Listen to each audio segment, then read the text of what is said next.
Sports. My apologies.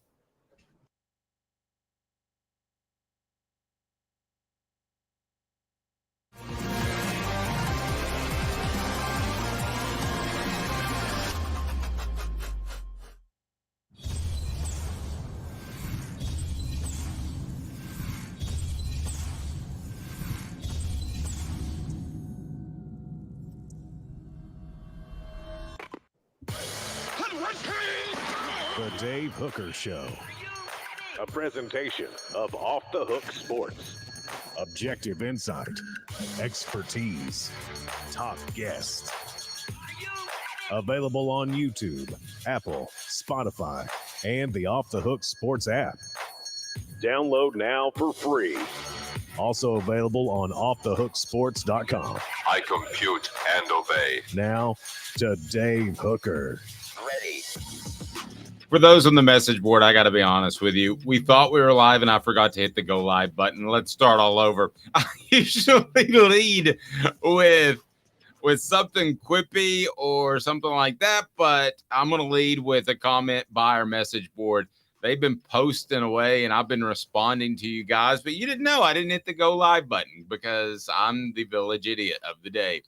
David Michael said, let's go, 9 days to go. That's right. And Caleb, it just seems like it takes forever, and then it hits warp speed. And warp speed is now just 9 days until Tennessee hits the field against Virginia. Also, David Leverton visited with him in the Celebrate 98 series, had an incredible tackle against Peter Warwick that we talked about with Fred White. So we've got a monstrous show, but be sure and hit that like and subscribe button. Be on our YouTube channel because there are all kinds of great stuff that's always popping there. And tell you what, not today, but tomorrow, you got to tune in because he is a bona fide great gambler, brought to you by Zen Sports. And my guy, Caleb Calhoun, has some week 0 games tomorrow that he's going to make you some money at. So that's pretty cool, Caleb.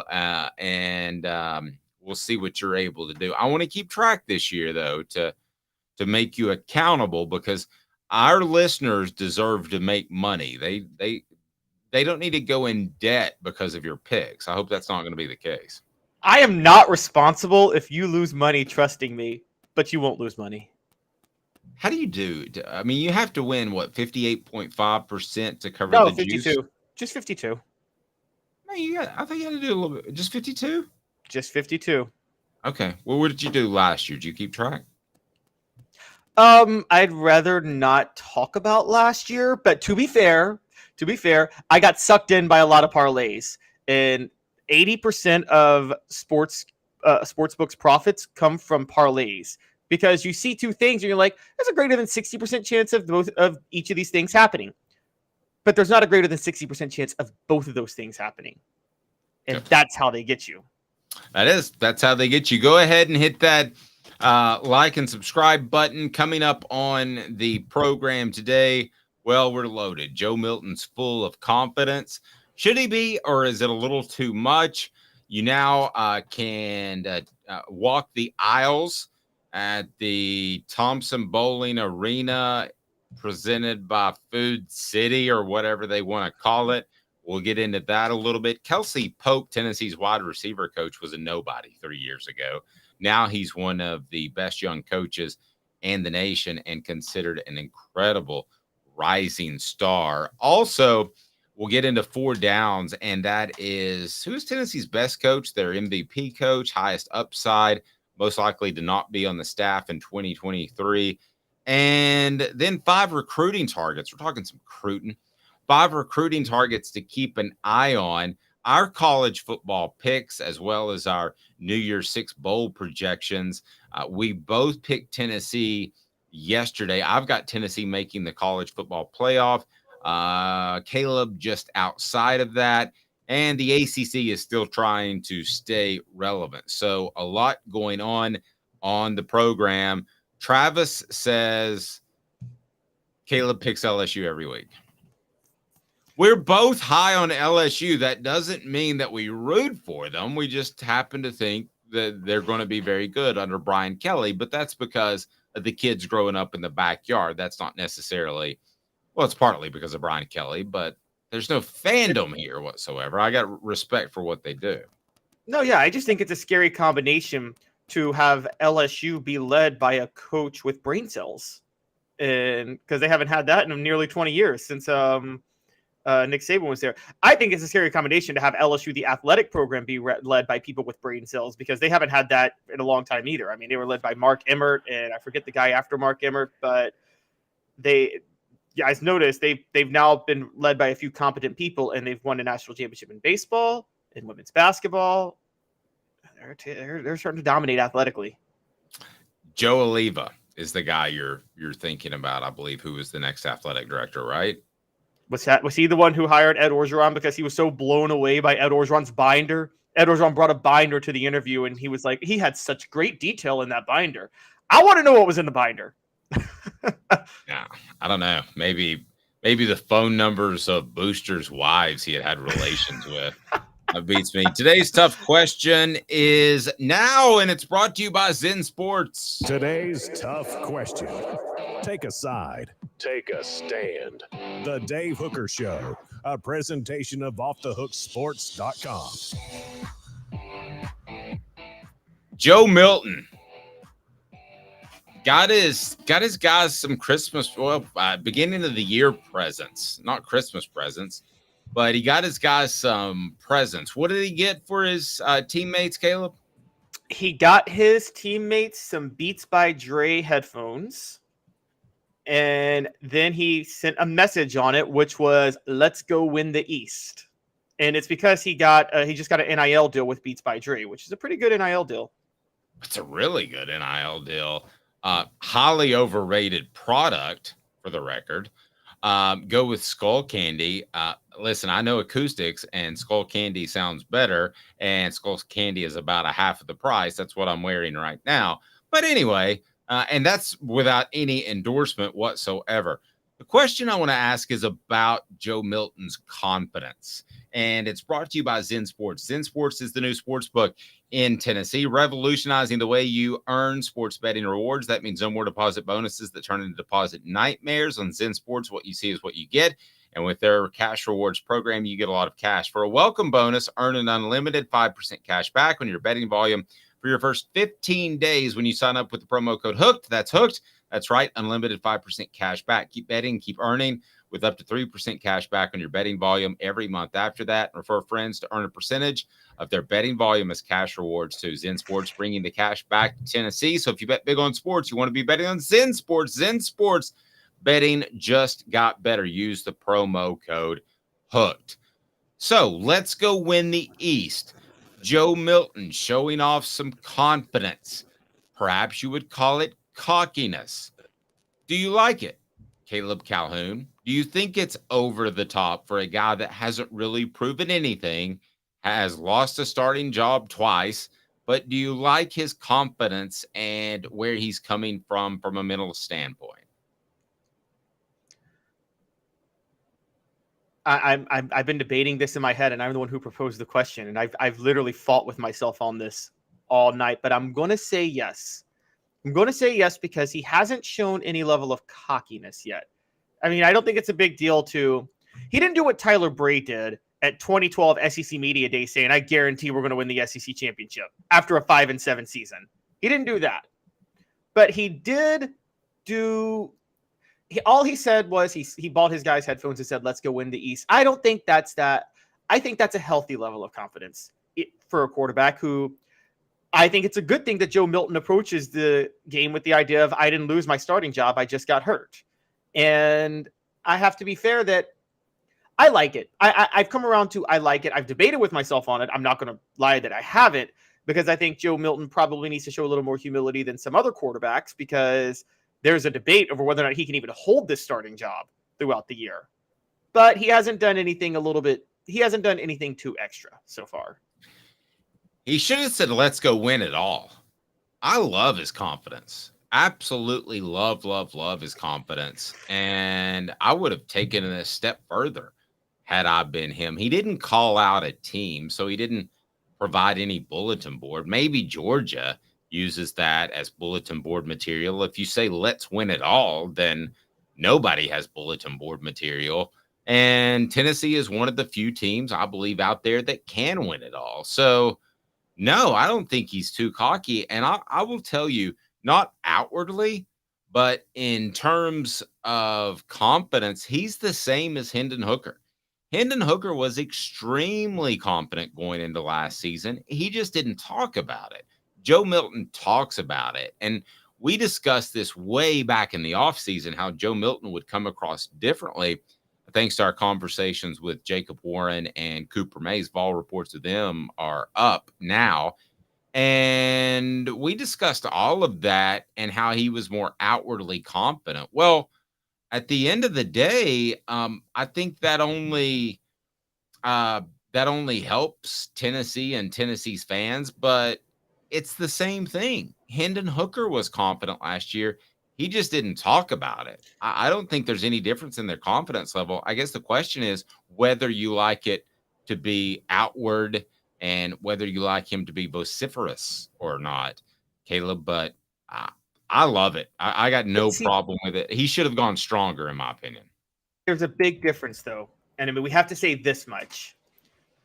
Hendon Hooker didn't lose his starting job twice.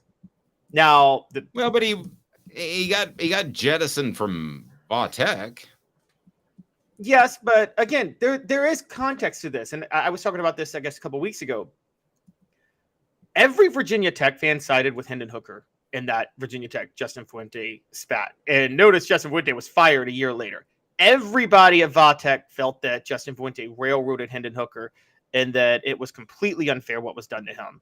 So I would say that Hendon Hooker, whereas when Joe Milton transferred out of Michigan, where he lost a starting job, everybody in Michigan said good riddance. Everybody said good. So there's a big difference between what happened between those two schools. And everybody agrees Hooker was railroaded. Everybody agrees that Hooker unfairly was not named the starter at Tennessee. That you even told me, the source close to the program made it very clear Heupel only picked Milton because he signed Milton. And the minute Hooker took a starting job, he never lost one. Joe Milton's lost one twice. True. Joe Milton, though, I think the only concern here is this false confidence. Is he presenting? Is he peacocking? Is he trying to put up a big show because he's not inwardly confident? And time will tell if that's the case. I think that Tennessee's coaches are going to be very adept at putting him in situations where his confidence continues to grow. And I go back to the Clemson game where they ran a lot of things that were different than what they ran with Hendon Hooker to take advantage of Joe Milton's skill set. And he is accurate over the middle.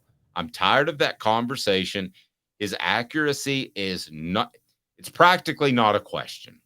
Okay. And people are like, oh man, I've seen him sell balls out there. Well, at least half of those balls, all of them pretty much were deep balls, right? The ones that you've been concerned about were down the field, throws of 20 yards or more. At least half of those have to be put on the receivers because of reads, right? They're as inexperienced or were in 2021 as Tennessee's quarterback. So you got to put half of it on him. So you're only hoping to complete a third of those balls at best. So you take half of them out before you even get the ball to the receiver, and suddenly your percentage is going to be low. But over the middle, I saw enough in the Orange Bowl. I have no question about his accuracy on intermediate and short routes. He's got to take a little bit off the ball. I get that. Throw it with your fingers, not your whole arm, if it's a flat pass or a screen pass. But at the end of the day, Caleb, I mean, he's I don't think accuracy is an issue anymore. I kind of came to that conclusion yesterday when I was thinking about it, and I'm going to write something about it today. We said the same thing about Hendon Hooker. So if he's confident and he's throwing the ball accurately in practice, which you think he is, then what's to worry about? Mark that off the list of concerns right now. There are three concerns that Tennessee has: defensive backfield, quarterback, and now the offensive line with Cooper Mays injured. How would you rate those 1, 2, 3? So defensive back, quarterback, and offensive line, you said, right? No, defensive back, offensive line. Yeah, you're right. You got them. Okay. Concerns, ranking them. Oh, offensive line's at the top now. Offensive line is the biggest concern, not just with Cooper Mays injured. Tennessee doesn't have answers. I don't think at tackle right now. I think I know we haven't heard anything negative about John Campbell Jr., and that's good. But I do think they wanted him, as you talked about, to start at tackle. So it's not like he took the job. He was kind of given that job at left tackle. And then Gerald Mincy hasn't emerged. Addison Nichols hasn't emerged. They don't have an answer at left guard right now because they're having to move Ollie Lane over to center. So I think offensive line is a big concern right now. So second, what's second? Joe Milton or defensive backs? It's defensive backs. I'll acknowledge it's defensive backs. I think, yes, defensive backs is technically the biggest concern, but the reason I have offensive line the biggest concern is because if offensive line doesn't work out, then the whole season is almost a bust for Josh Heupel's offense. I've never heard this quote, but Rocky Top Tom has said enough smart things on our channel where I'm going to go ahead and put it up on the screen. He said, hate Spurrier, but love this quote. Half your throws are dropped. Half of them are route errors on the receiver side. It's the third half that count. I'd never heard Steve Spurrier say that.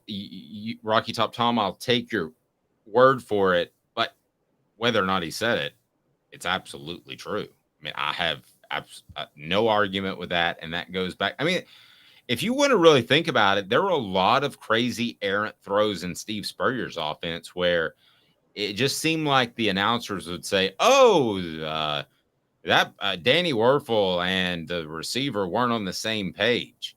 You don't hear that as much with Josh Heupel's offense from announcers. And I don't know why, but that's got to be the case in a lot of situations. Yes. Oh, I was going to say it was a well-known thing that those were option routes by receivers in the fun and gun, though, wasn't it? Didn't receivers have 3 or 4 options each receiver in Spurrier's fun and gun? So you kind of knew it's kind of like the Patriots offense, but more of a deep ball.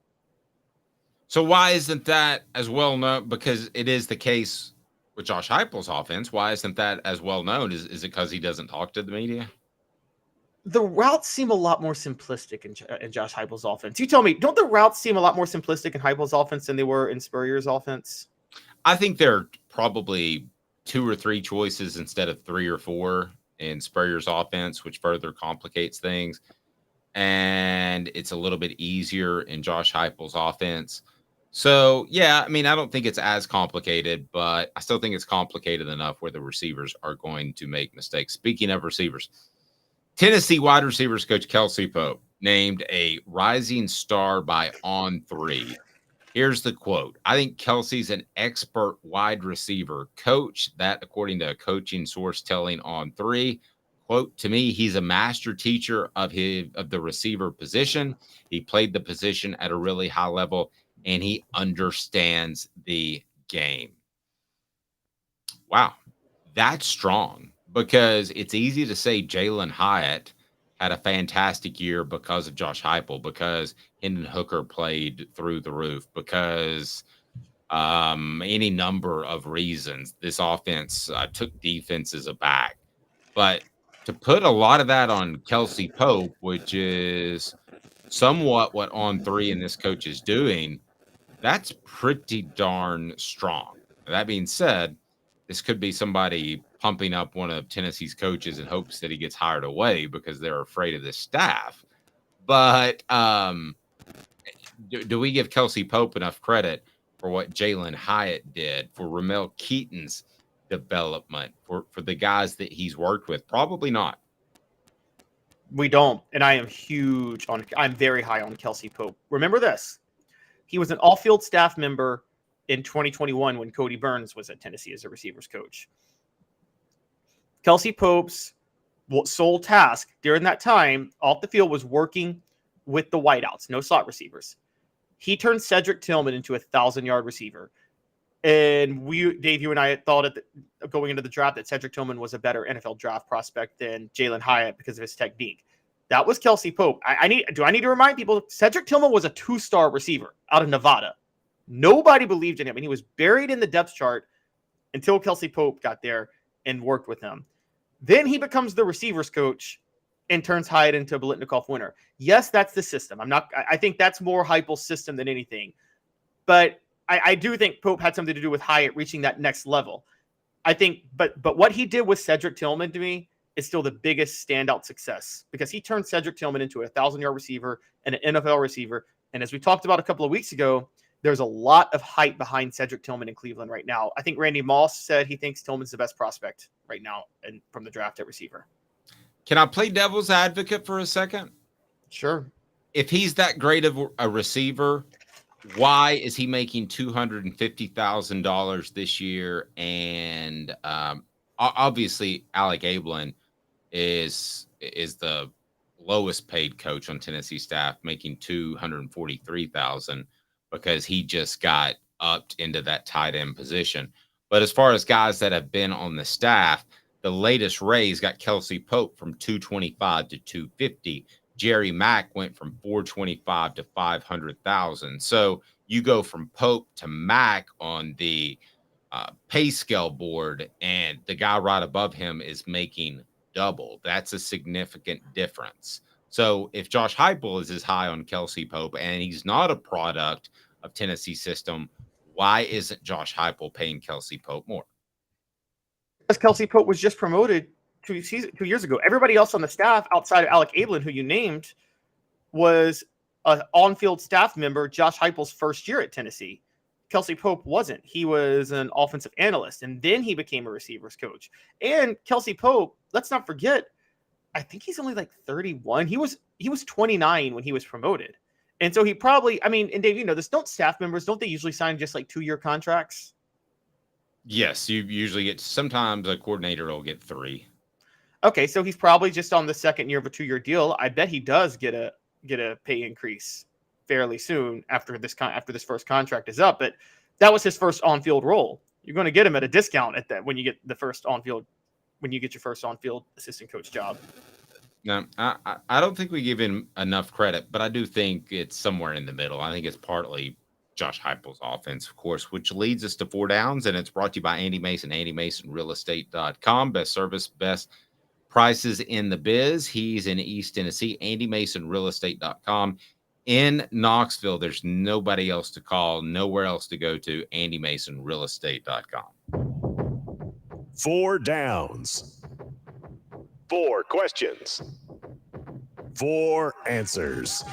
The Dave Hooker Show. 4 Downs. A presentation of OffTheHookSports.com. All right, here we go. Let's take a look at Tennessee's coaching staff after Kelsey Pope gets some love. And it'll be interesting to see 10 years from now if he turns out to be a great coordinator being under Josh Heupel, or he's just a really good assistant coach that develops wide receivers. There's no shame in being the latter. I mean, that's still a great way to make a good living, and it's still a lot more fun, I would think, than a lot of other jobs out there. But yeah, I don't know. I don't know if he's going to be that type of guy that I think I don't want to go back too far and throw people. How about a Rodney Garner? If he's a Rodney Garner at the end of the day, I don't think that's a bad thing, but he may be more than that. He may be a head coach that has success. I don't think any of us know right now, Caleb, and I think you would agree with that. So Cooper Mays will call out the snap. First, Cooper, what should people do? Cooper Mays here. Hit like and subscribe. Thank you. Coop here. First down. Best coach on Tennessee staff not named Josh Heupel, and I'm putting rules on this, and I'm going to go a little bit slow for my guys on the message board because I want to hear your thoughts as well.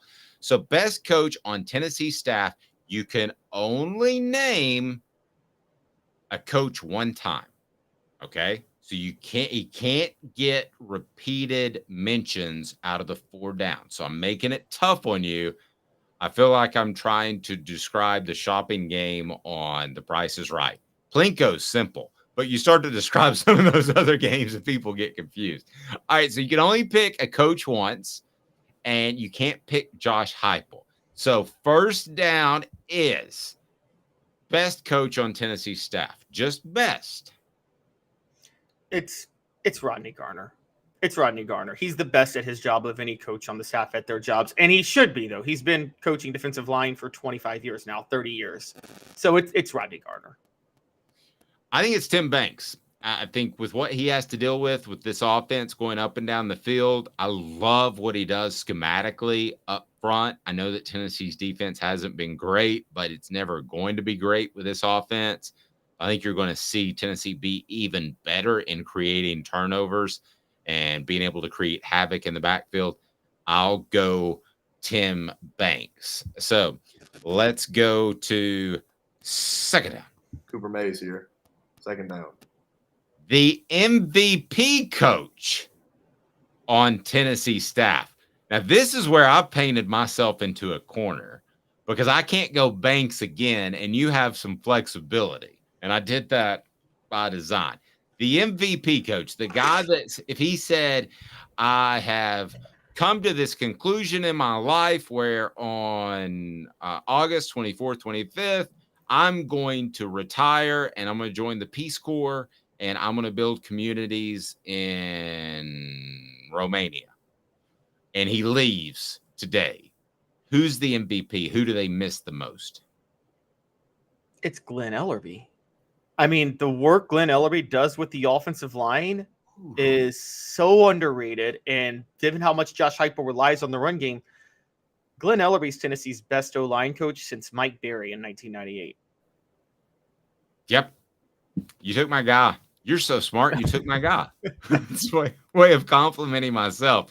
It is Glenn Ellerbe. And especially now because he knows these guys. And if he up and joined the Peace Corps to go to Romania and build communities, this would be bad for Tennessee's offensive line because they need coaching right now and they need to kind of hit that next level as far as development, which is disconcerting that they haven't hit at this point. What down is it, Coop? Tennessee center Cooper Mays here. Third down. Highest upside of any of the coaches. I'm going first. Okay. Kelsey Pope. We're in a actually no. You know what? It's Alec Gablin. Alec Gablin, who was just promoted to tight ends coach. You think Alec Gablin has? I think Alec Gablin. I think Kelsey Pope is a great on-field ball guy, ball coach. You know, developing receivers. I think Alec Gablin is more of a. I think he brings a schematic edge to the offense. I think Alec Gablin is better positioned to become an offensive coordinator one day. Okay, so you like Alec Gablin more than Joey Halsley? Yes. I think Joey Halsley is just that's just Josh Heupel just needs an official title guy, but it's his offense. Look, there's a red flag to me to this day, and you guys can call me crazy, but it stood out to me that Joey Halsley did not get an on-field role after when he was with Heupel for 10 years, and he was an off-field coach for 10 years under Heupel in different capacities. Never got an on-field staff role until his last year at UCF, I believe. That's kind of a red flag. Yeah. Okay. You're kind of being hard on Joey Halsley, but I'll be honest. I love the singer Halsey though. I mean, she's great, but I don't know who that is. What down is it, Coop? All SEC center Cooper Mays here. Fourth down. Most likely to not be on the staff in 2023. I'm going first, Willie Martinez. We agree again. We agree. I'm so glad I disagreed with you on Kelsey Pope because it's obviously Willie Martinez. I don't think Willie Martinez wants to be on the staff after 2023. Yeah, and also his contract is up after this year. He's the only Tennessee coach where his contract is up. And Rocky Top Tom added one too, so I'm going to throw this in there. Here's a good one for Caleb and Dave. Who's the best assistant coach UT has ever had? I have a feeling I know the answer. Well, his name, last name rhymes with Rutcliffe, and his first name is the same as mine. It's David Cutcliffe, right? My name's actually Davis, but yeah, it's David Cutcliffe, isn't it? Yes, for the modern era, it is David Cutcliffe. However, I mean, I just have to go here. Tennessee had a line coach in the 1930s who became head coach while Nealon went to serve in World War II, and his name was John Barnhill. And look at the All-Americans John Barnhill produced in the 30s. He produced a 3-time All-American in Bob Suffrage coaching the line. I'm just going to point him out. We go history. He's got me beat. He's Caleb Calhoun. I'm Dave Hooker. Thompson-Boling Arena adds Food City to its name.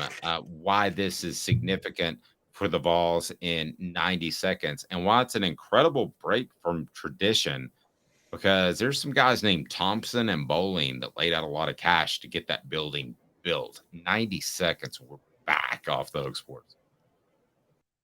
Candace, I was really heavy into the drug culture. I was selling drugs. I was just constantly in pain. I was missing like a good support system in my life. Candace has given me everything that I need in order to successfully have a wonderful recovery, in order to have a life that I didn't even know was possible. And it's not just about me anymore. And I love that. I absolutely love it. You can take your life back. Call Cadis today. With all that sun, sand, and salt water, the beach is a very relaxing place. Unless you wear contacts. Ow! Open your eyes to the best the beach has to offer with LASIK vision correction from Campbell Cunningham Laser Center. Ah. Sports Treasures in North Knoxville is one of the South's largest sports cards and memorabilia dealers, featuring over 10 million sports cards from vintage to modern. Sports Treasures carries a full line of hobby boxes, singles, autographed memorabilia, Tennessee Vol collectibles, fan cave decorations, and so much more. See a museum full of collectibles at Sports Treasures, 4819 North Broadway in Fountain City, and Sports Treasures on Facebook. Sports Treasures, where the real sports fan goes to shop. Who's this guy? Hello, who is it? The Dave Hooker Show, Who? a presentation of Off the Hook Sports. What? YouTube, Apple, Spotify, and the free Off the Hook Sports app. Back to Dave Hooker. On the message board, first Travis saying, stop referencing millennial music. Amen, Caleb. Travis also saying, I'm a Barnhill fan. Who's not a Barnhill fan? Can you imagine filling in for Nealon and then dominating? I can't even imagine what that's like, of having a World War II and your coach of your favorite team leaves. But football was so secondary. I mean, can you just imagine? I mean, football became secondary to the pandemic, but that wasn't. We were never in fear of speaking German for the rest of our lives. I mean, can you imagine just the whole scenario? Has there been a book about that? Because I would like to either read or write that book. Well, it's not dove into enough. So again, sentiment in 1940 was keep the U.S. out of war, because America was not happy about their involvement in World War I. A lot of people felt like it was a waste. So, but FDR, to his credit, kind of knew that the U.S. would have to get involved in World War II eventually. Pearl Harbor was obviously the trigger to get the United States involved in World War II. That happened December the 7th, 1941. Nealon was called to service in January of 1941, and meaning FDR was gearing up for war before the U.S. ever thought they would get involved. Here's the story behind that, Dave. When the Japanese attacked Pearl Harbor, one of the beliefs that the Germans and Hitler had was they didn't realize the way the U.S. caught Germany off guard was how prepared the U.S. military was for the war. They didn't realize the U.S. had this large, massive military buildup for 2 years before the war, and that's where Germany got completely got caught off guard. That's what Nealon was doing. From January to December of 1941, he was training troops over and over and over again, and the Germans and the Japanese had no idea that we were training so many troops and preparing them for war. That is the smartest thing that's ever been said on this show. That is so cool. That is so insightful. I'm really almost speechless. That is so they thought they were going to catch us off guard. We caught them off guard by being so prepared. Will you write a book with me? Let's do it. And by the way, Travis, for this whole millennial music, don't judge me on liking new stuff, because I know more than anybody here about history too. So, you guys try to lecture me on the new stuff, but I love the new stuff and the old stuff. I like everything, but I also know that I don't want to ride carriages to work anymore. By the way, ipso facto, Nealon was America's coach. It's exactly right. by the way, so I've been monitoring Guns N' Roses concerts, and Axl sounded horrible early on. Didn't have enough voice left. He was like a chain smoker. Didn't have enough voice left to fill a microphone. Recently, he sounded good. So the day before my son goes to UMass, which is Wednesday, Guns N' Roses playing in Thompson-Boling Arena with Isles, brought to you by Food City. Should I go to that concert with my son on our last night before he leaves? Oh, his voice is terrible. No. I know, but Slash is so good, and Duff's one of the best no-pick bass players in the history of man. You don't. See, bad concerts are fun if you're wasted. Get drunk with my son and make him drive. Is that what you were going to say? Bad concerts are fun if you're wasted, but you have to be wasted. I've been to some really bad concerts. I'll be the first to admit, and a couple of them I knew they were going to be bad, but I had already committed, so I just got really, really, really drunk. Yeah, I had a buddy who did that with Page and Plant, and I'm like, that's practically Led Zeppelin. What are you doing? And I had to look out for him the whole time. And he was so belligerent, we had to move up to the very top of Thompson-Boling Arena, like the last row, just not to get kicked out. And I had to take care of him. And I was like, this is practically Zeppelin in front of us. Speaking of Thompson-Boling Arena, they're going to be called what, Caleb Calhoun? The Thompson-Boling Arena. How do they verbalize it? I believe it's Food City at Thompson-Boling Arena. Or something like that. Yeah, it's or Thompson-Boling Arena by Food City. It's one of the two. I don't know exactly how they're going to phrase the name yet. Okay, let me ask you a question. Is this cool? In our 3:45 a.m. production meeting, we talked about the implications of NIL. But is this just, is it cool that they're doing this? Because there were lifetime agreements with the Thompson and the Boling family. They would never change the name of that arena. So this is a sign that Tennessee is kind of stepping on traditions and agreements of the past, Caleb. And they're naming it that, and I'm sure it brings in money to the university, and that's all fantastic. But I'll tell you one thing, if it's ever Thompson-Boling's different. It is a multi-seat venue that hosts concerts and a basketball program that has been above average historically. Not great, above average. If they ever say Neyland Stadium presented by Bojangles, I'm going to vomit. So this to me could be a little bit scary. Could you ever see them adding on something to Neyland Stadium for a little bit of cash? And I want you to tell me on the message board, would that bother you? I'll tell you right now, if that type of deal would directly result in getting a Nico kind of guy because the money in house, sorry, I don't want that deal. I don't want it to be anything other than Neyland Stadium. And Rocky Top Tom says this is one more reason why money doesn't belong within 500,000 miles of college sports. Papa John's Stadium was the first to do that. I thought that one of the first. I thought that was incredibly cheesy at Louisville. No pun intended. If they ever do that was a cheesy pun. Yeah, I didn't mean to do that. So, but if they ever do that with Neyland Stadium, we're going to do a whole show of how much I hate it. Can you ever imagine that happening? Could Neyland Stadium be Neyland Stadium presented by DirecTV? Look, I'm going to be honest. I don't like it. It wouldn't be DirecTV. It'd be Dish Network, I guess. Dish Network, yeah. I'm not a fan. I'm not a fan of it. I don't like it, but I understand it. Here's the thing. Danny White has that massive fundraising goal, hence the reason he charged for the spring game. In an era of NIL, where you want your boosters to funnel more money to players, you kind of have to seek more corporate sponsorships to make up those losses. Because you still are going to be in the race to have the nicest facilities in all of college football. And you're still going to be in the races to make sure that you're ahead of the curve with all of your venues. I think at that point, to make up for the losses that boosters are going to spend on NIL rather than venues and facilities, you got to get some corporate sponsorships. I don't like it, but here's the thing, guys. This is America. It's capitalism. I mean, if you don't like it, you don't like capitalism. Go be a communist.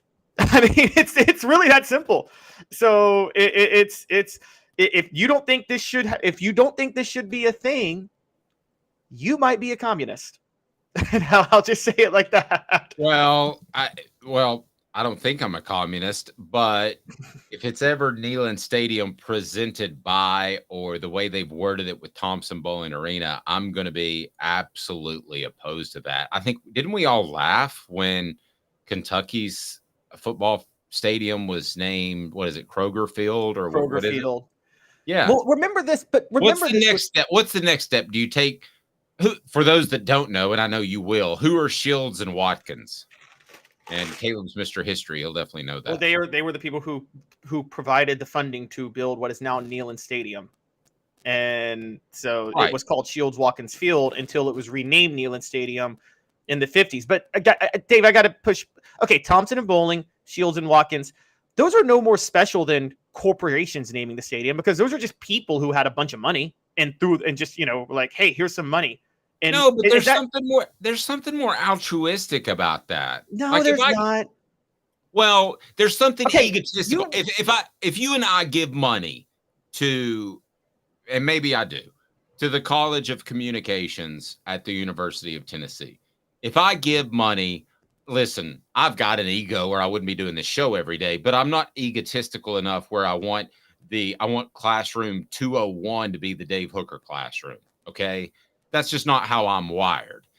But if I want my name on it and I'm giving something back, then yeah, it's a little ego driven, but it's more altruistic than it being a corporate entity. Well, Dave, you watch Painkillers, the Netflix doc. You told me about it last week. Very good. Look at what the Sackler family did. How did they endowed washed their crimes by endowing all these museums and libraries and having their name on it. This is stuff from the Gilded Age. Look at what Andrew Carnegie did. Andrew Carnegie was one of the worst human beings imaginable, but he got Carnegie Hall in New York, Carnegie Theater. I mean, like that's what.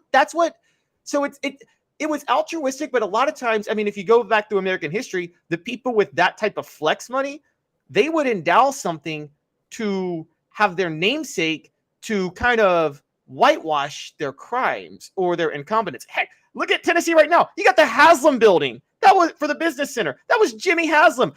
Nothing should be named after him in Knoxville. Okay, he has done nothing but run that university's athletic program into the ground. And Tennessee is more successful now because they kept him away. But he still has the business school named after him. Well, and Alfred Nobel invented dynamite, and yes, it's the Nobel Peace Prize. So yes, that endowment washing, I haven't heard that term, but we can use it. But there are some. I made it up. That's very good. There are some things that are sacred. I grew up going to Wallace Memorial Baptist Church there in North Knoxville. I wouldn't want it to be Wallace Memorial Baptist Church presented by Pilate. I mean, at some point there is a line. It sounds like you're taking the line a little bit further than me, and I respect that. But where is the line? I guess that's what I'm asking. To me, it's Neyland Stadium. I just don't draw the distinction between a corporation and a insanely rich individual. I don't really draw much of a distinction between the two. I do. I mean, I think that a lot of the giving previous to this was they were guys that wanted to help the student athletes. And yes, they wanted their name on it. And they wanted their friends to know. But for the most part, their motivation was helping student athletes. This 110% by Food City is about a marketing move. You would agree with that, right? This is a marketing move. This is not about helping student athletes. Dave, come on, don't make me laugh. It wasn't always about helping student athletes either, though. It was about having a certain level of control and power. I'm just saying. It was about having a certain level of control and power. And again, you like boosters, for instance, you know this. Yes, Maybe the athletic director makes a hiring decision. But they got to call the boosters and say, hey, you good with this? You all right with this? Yeah, I don't know boosters like to control it completely. I don't know the boosters top to bottom at every SEC school, but I can tell you this. Tennessee's been very fortunate that I think about 80% of the cash that's given is not about having some sort of control. It's being a part of the university. Now, obviously, there have been boosters that have tried to have a strong influence. Jim Haslam did not. He ultimately is who you would go to have big decisions made, but I don't think he was on the phone trying to manipulate things. Jimmy Haslam would have been different if it hadn't been for the Cleveland Browns. But yeah, I mean, Neyland Stadium brought to you by Publix would be very disheartening to me. And that's what they just did with Thompson-Boling. And if you don't think it's crossed Danny White's mind, you're crazy. Because what would that be worth? Good gracious. I mean, what? I mean, minimum $25 million a year? I mean, what if you could do Neyland Stadium fielded by Publix, what would that be worth? It's got to be $25 million a year. I would at a minimum. I'll also say this though, because you brought up Papa John Stadium. That's almost 20% of their budget, Caleb. But Dave, I'll bring this up. You brought up Papa John Stadium. I don't know if you remember this, but I know a lot about Louisville because growing up in Memphis, if you remember, Memphis, Louisville, and Cincinnati were kind of peers as college programs in the 90s. They were both, below average football programs that cared about basketball. And they were in a similar conference. Louisville made a forward-thinking decision to care about football. And they did get the naming rights to Papa John Stadium. One of those three programs got into a Power 5 conference before anybody else. And one of those three programs is actually generating enough revenue to where when all the realignment happens, they're going to have a chance to get into one of the two big conferences. And it's Louisville. It's not Cincinnati or Memphis. No, that's true. Talking recruiting, we get to that now. And 5 recruiting targets to keep an eye on. I was on a Nashville station this morning in which I was asked about potential about Tennessee's commitments, and Jordan Ross is that the biggest one out of Alabama since a guy named Condridge Holloway. And I can't tell you that's been half a century, but it's right up there. And I think that Jordan Ross is the biggest commitment, not named Nico, that Tennessee has gotten, because Mike Matthews, also a 5-star, wants to come to Tennessee because he wants to be a part of an awesome offense. And who can blame him for that? But that's a huge get. Don't get me wrong. But Jordan Ross to be an edge rusher and want to be a part of Tennessee's program is monstrous. So 5 prospects to keep an eye on as we move into football season. And this was done by Caleb Giroux, who's absolutely killing it. Let's count them down. Let's start with number 5, another edge rusher, Cameron Fountain of Youth. Probably the longest shot, according to Giroux, on this list. He is currently committed to USC, but there's been some interest there. He's in Atlanta, Georgia. USC's a long ways away. So Tennessee, if they were able to pick up Cameron Fountain out of Georgia, that would be a monstrous one. He ranks number 98 in the country. And number 8 in edge rusher. Would be huge, huge, huge, huge. The Vols need to get Fountain on campus this fall to have a chance. If they do that, watch out. Yeah, Cameron Fountain is, I think there's a very good chance because it doesn't seem like he's taken a lot of visits yet. So if he's able to get to Knoxville and see campus, I mean, if it's about the visits, I mean, Dave, let's call it what it is. Knoxville's a way better environment than USC in football. It just is. Now living in LA, the girls, the beach. I mean, okay, that I can't argue with that, but just the actual football environment. If he hasn't even seen Knoxville yet, then there's a really good chance, particularly when he'll he'll be comparing it to likely Sanford Stadium, which I don't care what anybody says is not that great of a football environment in the stadium because the sound travels out because of the way it's built, and USC. I mean, that's a huge advantage for Knoxville and Neyland Stadium. Yeah, Tennessee would be better off if they did away with the early signing period so that guys made their decisions more off official visits during games. It would make a big, huge difference. I believe. I believe in terms of maybe 1 or 2 top prospects per class, but I've heard no inkling that they're going to get rid of the early signing period. I was once for that, not so much anymore. Offensive lineman Jordan Seaton is a 4-star player, and man, he's been recruited by just about everybody. He's from DC, but he's out of IMG Academy, number 39 prospect nationally, number 1 interior offensive lineman. These are the type of guys. That's the type of guy that Georgia, that Kirby Smart said when he got to Georgia, that Georgia had to get. And these are the type of guys, along with the Jordan Rosses of the world, that Tennessee has to get. The big athletic guys, not just the big or athletic guys. This would be huge for the Vols. Jordan Seaton. I'm going to move on to Danny Okoye. It's been popping up a lot more recently, according to Caleb Giroux.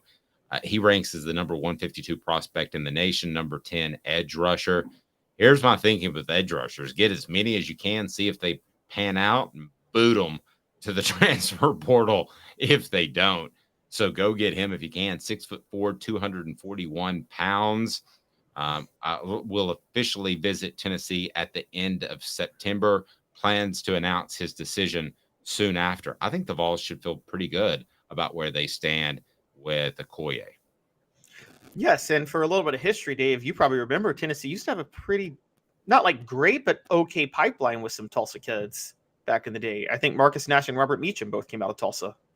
And very good. Yeah. And so, yeah, Okoye would be a good pickup. And I've said this for a while. Edge rusher, regardless of what you think of Tennessee's defense, edge rusher is appealing. Or it's appealing to edge rushers because you're going to get a lot of chances to pick up stats and pick up sacks and rack up numbers. I mean, that's the one thing that is a saving grace. It's not as much of a selling point for an inside linebacker or a defensive back, but for an edge rusher, you know you're going to get a lot of chances at sacks if you go to Tennessee. No, agreed. Linebacker Chris Cole, 4-star linebacker, has become a priority for Tennessee. Now, they're coming down the stretch of his recruitment. Salem High School, Virginia. Cole, teammate of current Tennessee commitment Peyton Lewis. So you would think the Vols have a pretty good chance. But analysts are split as far as where he'll go. The guy that I think is most trustworthy or most correct, or however you want to say that, most of the time, Steve Wiltfong has him going to Georgia. He unofficially visited Tennessee at the end of July. They've got to get him in for an official. And then Ryan Wingo. Good Lord. We've said Ryan Wingo's name on this program almost as much as, and Travis, I'm going to go ahead and do this to make you happy, as Nico Iya Male Aba. Ryan Wingo seems to have really gotten caught up in the recruiting process, is enjoying it, and I'm not sure that he's in any hurry. Georgia and Missouri both heavily involved in his recruitment.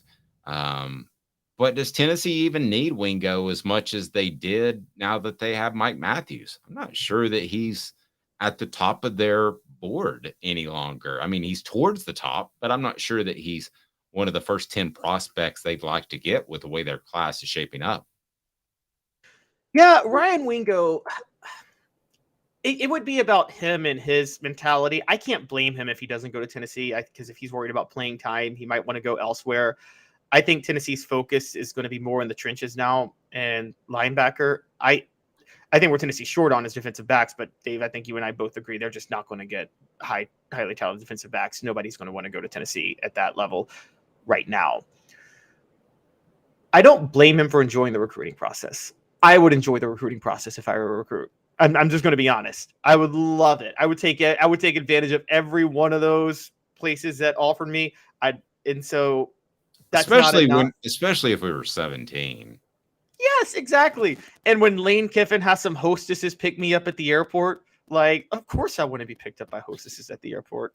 Here's the thing that crosses the line to me when you're teasing fans. I think you should just be straight up honest. Take all your visits, enjoy all the perks that come with that. But I don't think you tease fans just to get love. Now, I think with Wingo, there's two things at play. One, I think he's the best fit at Tennessee. Two, and I'm going to write a column about this, the Williams Winery story, is that in Missouri, Eli Drinkwitz, excuse me, is allowed to sit, is allowed to sit in on meetings with the NIL collectives and the prospects. That's a state law in Missouri that was passed 2 days before Winery committed to Missouri. So that law's got to change. Who would change that law? Caleb, you and I will discuss it because I'm going to write a call out column likely today because that law needs to change because you're not going to get any federal legislation anytime soon from Congress. In case you're not aware, they've got a lot of things going on. So I just don't think you're going to get help from Congress anytime soon. All right, we go on the record in 2 minutes. Our picks for the college football playoff, New Year's Six Bowl, and more. As we are so close to football season, you can feel it. 2 minutes with Caleb Calhoun. I'm Dave Hooker, Off the Hook Sports.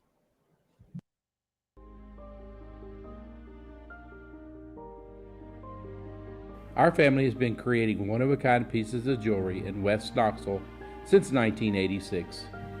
Each piece is a combination of unique processes that bring your idea to life. Every day in our shop, a truly special item with a story all its own is being manufactured in our facility, bringing the history and family sentiment into a whole new generation of life. We're grateful that you chose us to be Knoxville's best jeweler, a title that we value and respect. Because to me, being a jeweler and owning a jewelry store are not the same thing. I'm Rick Terry. I'm a jeweler, and we want to be your jeweler. Kingston Pike and Campbell Station Road in the heart of Farragut, and downtown on Gay Street right next to the Tennessee Theater. Hi, Mike Davis here with City Heating and Air, reminding you to always dare to compare. Our team provides quality local heating and air service, installation, and maintenance across East Tennessee. We use only the best equipment like American Standard heating and air conditioning for your residential, new construction, or commercial needs. Honesty, dependability, and customer satisfaction have been the cornerstones of our business since 1961. City Heat and Air. Dare to compare. These mountains hold and defend a spirit far better than moonshine. A drink that holds flavor, that becomes necessity. A hard cider made and relished by folk who are as hearty as they are legend. A refreshment that can only be found in one place, with a taste that makes you say, give me 3 bottles of the good stuff.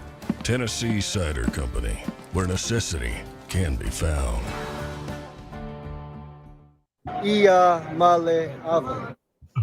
Who's this guy? Hello, wizard. The Dave Hooker Show, a presentation of Off the Hook Sports. What? YouTube, Apple, Spotify, and the free Off the Hook Sports app. Back to Dave Hooker.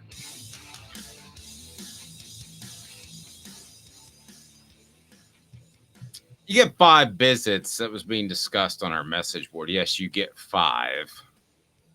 And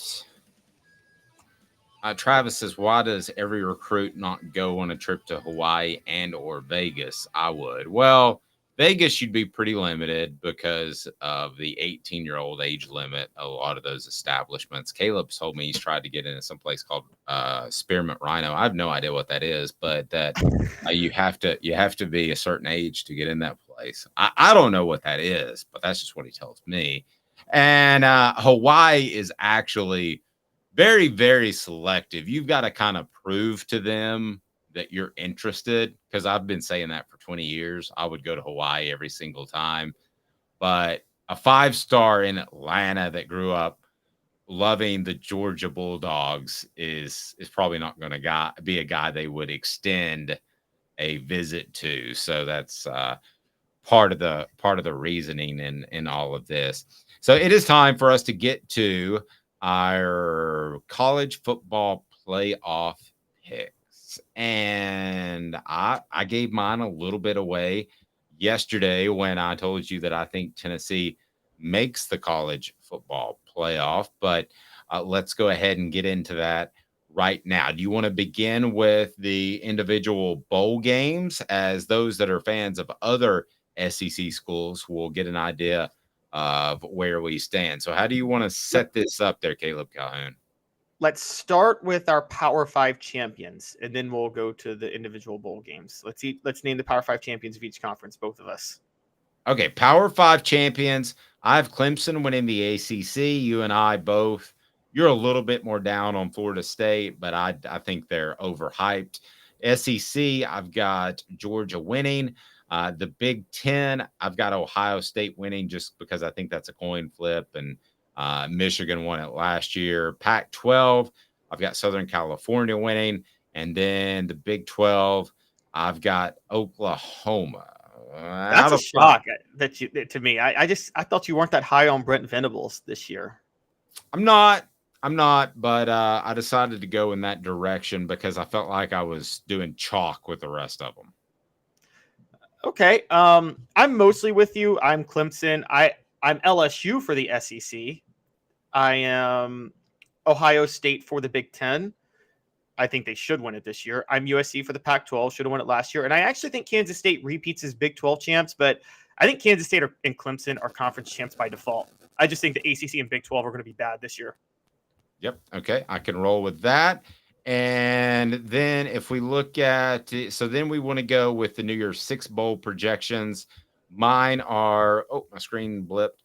My New Year's Six Bowl projections are Cotton Bowl, Oklahoma, Tulane, Fiesta Bowl, Michigan, LSU, Orange Bowl, Florida State, Alabama, Peach Bowl, Penn State, Washington.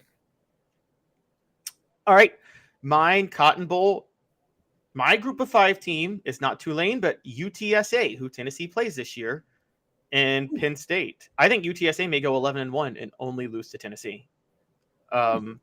So I've got UTSA and Penn State because there's going to be 3 Big Ten teams make New Year's Six bowl games, and we know who those 3 are going to be before the year starts. It's just so obvious. There's like 3 in the Big Ten and then everybody else. Sorry, go ahead. Yeah, so I've got Kansas State, since they will win the Fiesta Bowl. I've got them playing Oregon, who I think will play USC for the Pac-12 title, but will lose. I've got a repeat in the Orange Bowl, Tennessee and Clemson.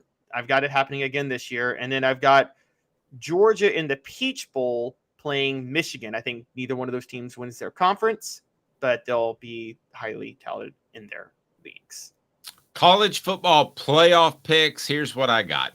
Tennessee, Clemson in the Rose Bowl. Why do they get shipped out there? Because I believe Georgia will be the number 1 seed, which essentially gives them regional home field advantage, and they will play Ohio State in the Sugar Bowl. So those are my college football playoff picks.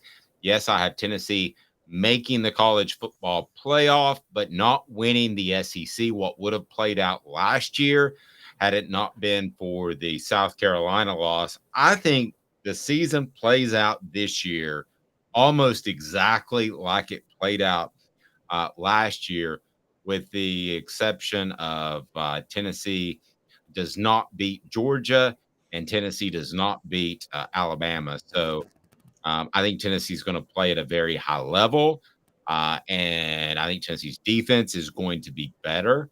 So I think that Tennessee is a 2-loss regular season team. And that they will make the playoff with 2 losses and be able to slip in there without playing in the SEC championship.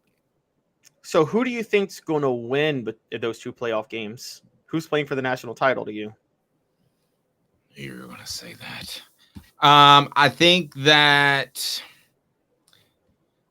Tennessee is 1 or 2 years away from being in the national championship game.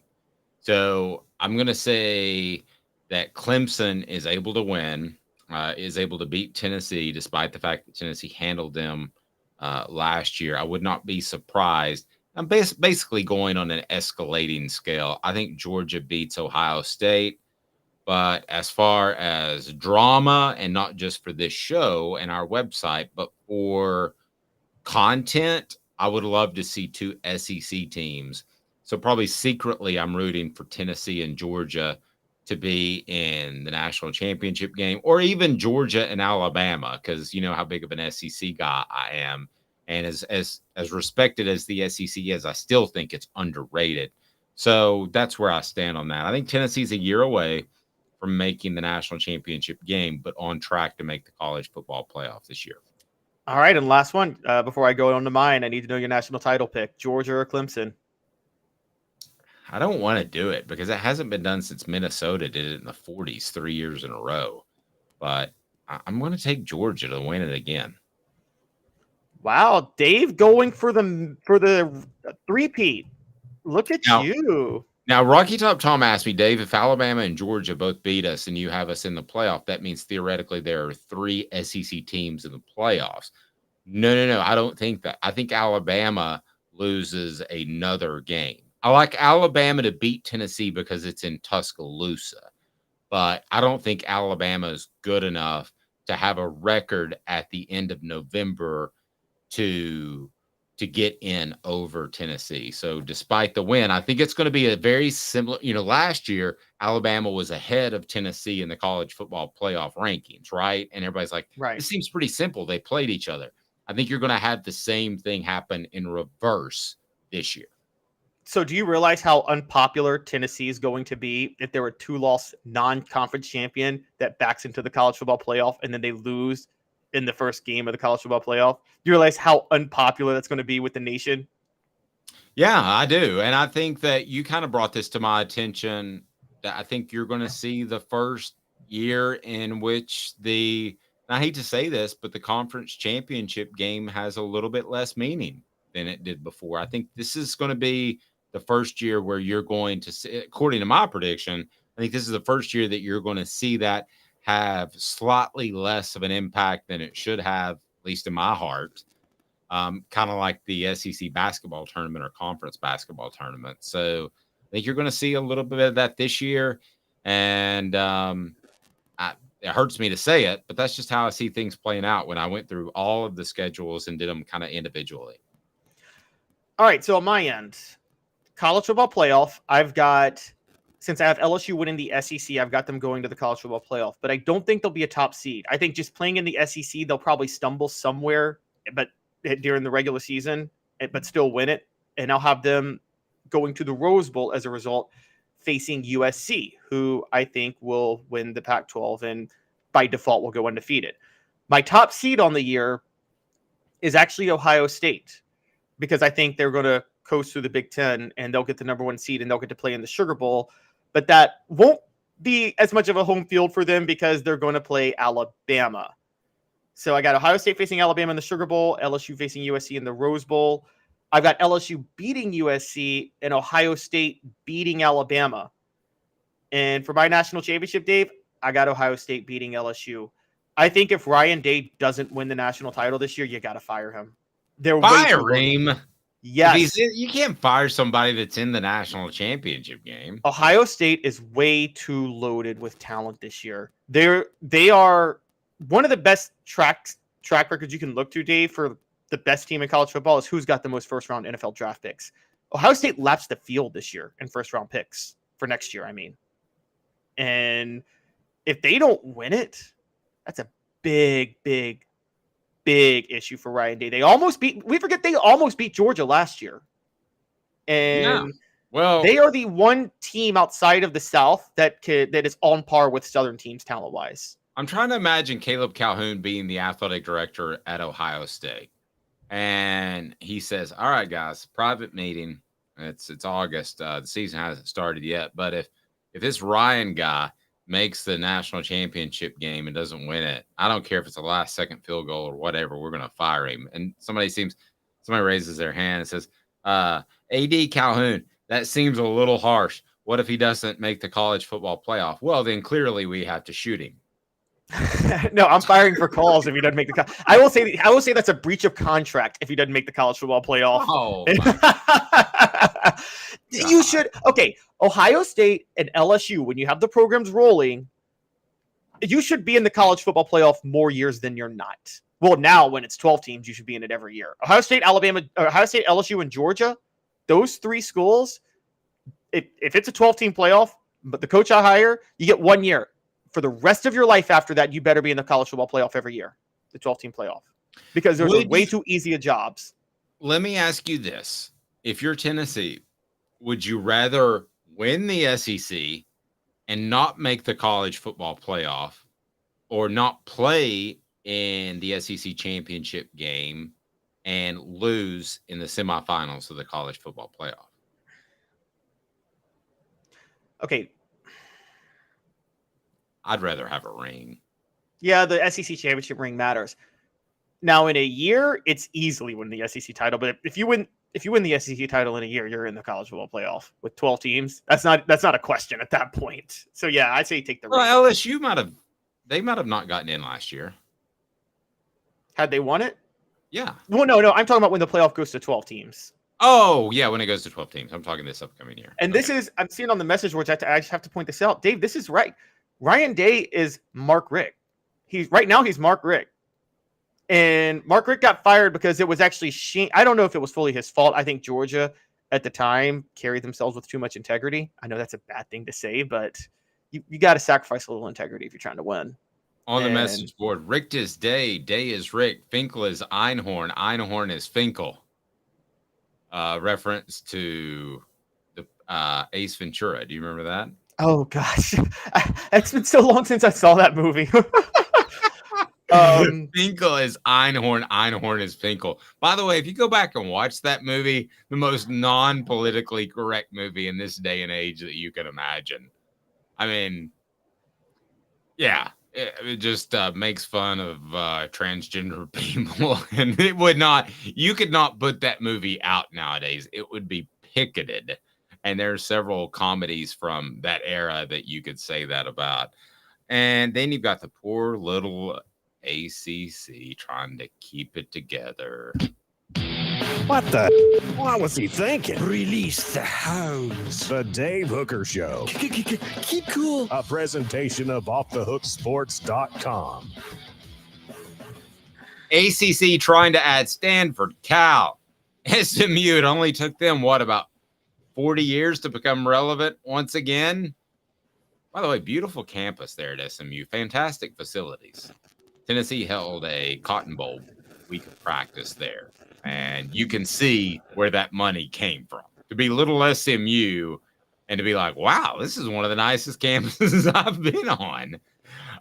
There's a lot of money there. So the ACC wants to add Stanford, Cal, and SMU. Do you think that'll happen? Do you think the ACC can save themselves from complete irrelevance anytime soon? This could save them. Somebody estimated that they could increase their deal by like $72 million with ESPN. And here's why this could save them. And I've been talking about it for a while. The schools that want to leave the ACC, you seem to get a majority of them to agree to kill the grant of rights agreement. Right now, a majority is 8 schools. Well, if you add Stanford, Cal, and SMU, all of a sudden, you need 9 schools to agree to kill the grant of rights agreement. It's a little bit harder, doesn't it? So what the ACC is doing is playing hardball with the Florida States and the Clemsons of the world, and they're trying to keep them stuck in that conference till 2036, and they're doing everything they can in that power. And so they will add Stanford, Cal, and SMU. I wouldn't be surprised if they added Oregon State and Washington State, honestly, just to make it even harder. What would Tennessee do in the current ACC this year? They'd be one of the top 2 teams. It'd be Tennessee or Clemson winning the ACC. Nobody else. What about if you added? Would the fans like it if you added SMU, Cal, and Stanford, and the ability to travel out west? You know, Tennessee travels really well, and they like going to new places. They did a great job of having a fantastic showing in Oregon when the program wasn't good. Would fans? We've never asked ourselves really that question, and now we're past the point, I think, of being regional and having contiguous states is the term Greg Sankey used. Would the SEC and Tennessee and those fan bases, would they like an every couple of year trip out west? I mean, Tennessee traveled to Pitt. They traveled to Miami for the Orange Bowl. They traveled to LSU. And there's a passionate fan base there, and I wonder if they would enjoy going to Cal, going to Stanford. Not if they were stuck in the ACC. If I'm a fan, I'm like, well, no, I wouldn't want to go there, but then have to play Duke in North Carolina. Well, I kind of changed. Yeah, I did kind of change gears on you. But if Southern California and UCLA had worked out a deal with the SEC instead of the Big Ten, I still would have criticized it just from the logistics standpoint. But would Tennessee fans have liked that? Now, that's a lot different than going to Oregon and Washington or Washington State. Okay. So, but would fans have appreciated that like that? Would they have, if we flipped the script completely when we talk conference realignment, would fans have liked that in the SEC? I don't think they would have liked it any more than what they liked in the past, because the way it was in the past, and this is why I didn't like this whole 60-team Super League that's going to happen soon, is that it used to be you had your rivals in the middle of the season, but Labor Day weekend, you had a big game that you traveled for. You know, you traveled out west or somewhere, and then you had your bowl game where you traveled somewhere to play a new team. And then in the middle of the season, you had your big conference games. That's how I felt like college football should work. I feel like college football is like it was the perfect calendar. You started on Labor Day weekend with a bunch of big games between Power 5 teams. You ended Thanksgiving week. Then you got Conference Championship week the week after. Then you got bowl season. I mean, it was just it was the perfect setup. It was so beautiful. And it's not happening like that anymore. But even this year, the slate of Power 5 games, I don't know if you saw it, Dave, or Labor Day, is terrible. There are hardly any good games on next Saturday. And it's shameful that that's what's happening with college football. Labor Day weekend should have those. I would say this: Labor Day weekend, like whoever plays for the national championship should always play in a rematch the opening weekend of college football. How epic would that be? Oh, I would love that. And the NFL did that for a while, and then they kind of got away from that, didn't they? Yeah, you would like Thursday Night Football. It wouldn't always be a rematch between the Super Bowl, but it'd be a rematch between, like, if you played for the AFC title or something like that. It would be two teams that went very, very far the year before, and they opened the season on Thursday night doing that. Like, listen, I think if the SEC, if it gets crazy where it's a national sport, and it to some extent already has, but if it takes that next step, listen, if you add Cal's a great place to watch a football game. It is gorgeous. I mean, that's one of the most gorgeous stadiums. You've got the mountains in the background. I mean, I don't know. I think some fans would like to go out to Cal. I think some fans would like to go. We already had a couple people say that they would love to go to the Rose Bowl. We've kind of looked at this. And homes are better than neutral site games, are they not? Oh, yeah. Oh, yeah. And I'm trying hard to think of an example of a great neutral site place. Outside of the battle at Bristol, but that wasn't really a trip for anybody.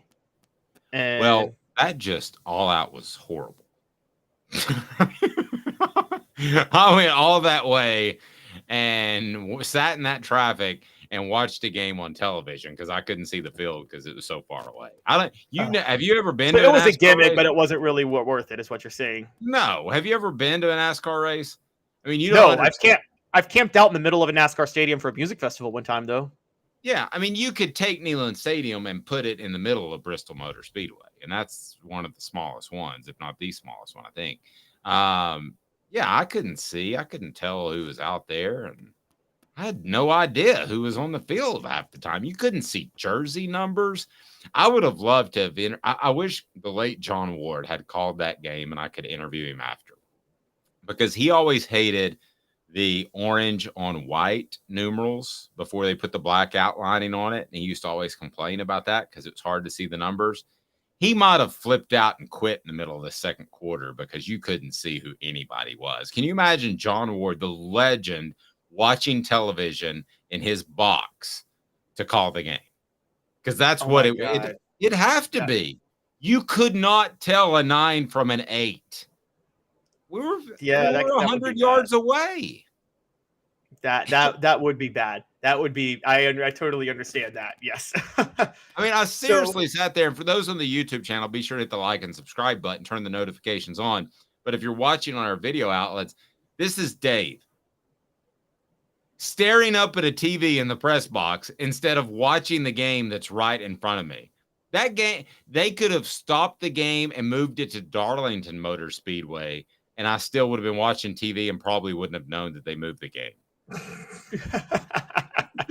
Oh Lord, that's great. Yeah, it was definitely a gimmick. So I mean, I guess long term, you're right. So home and homes over neutral site, because I'm tired of these games in Atlanta and things like that. Like when Georgia plays Clemson. Well, okay, how about this? Neutral site games when it's two teams in a similar region. Like when Georgia's playing Clemson or something like that, neutral site. But when Georgia's playing USC or when Tennessee's playing Washington or Oregon, yeah, I want the home and home. Because I think Oregon fans would love to travel to Tennessee. Tennessee fans would love a trip to Oregon. I mean, I think that would be so much more fun. Maybe we ripped the Big Ten a little bit too soon, because there is a cool factor there, but still logistically, I think it's a complete fiasco. Thank you, everyone, for joining us. We're with you weekdays at 10 a.m. Like, subscribe, hit the notification button. He's Caleb Calhoun. I'm Dave Hooker. This has been a presentation of Off the Hook Sports.